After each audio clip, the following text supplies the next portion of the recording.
Nagpatuloy ang paglilitis ng Sandigan Bayan Special 3rd Division para sa malversation case na may kaugnayan sa Malampaya Fanscam araw ng Martes.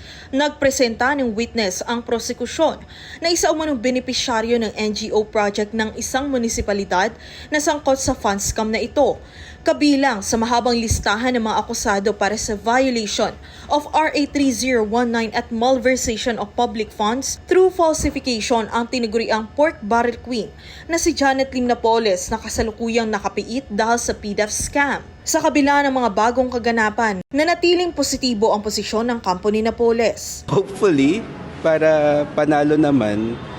Pero, yun nga, we're just doing our job na we're commenting, we're objecting to the evidence by the prosecution. Sa nasabing paglilitis, nabanggit ng prosekusyon na libu-libong dokumento ang kanilang hawak para idiin ang mga akusado.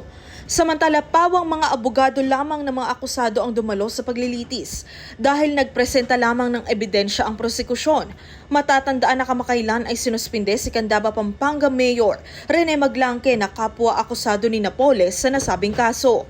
Ang kaso ay nag-ugat noong 2009 sa ilalim ng Arroyo Administration kung saan ang 900 milyong pisong pondo na sana ay pantustos sa rehabilitasyon matapos ang bagyong Ondoy at Pepeng ay napunta umano sa 12 peking NGO na kontrolado ni Napoles.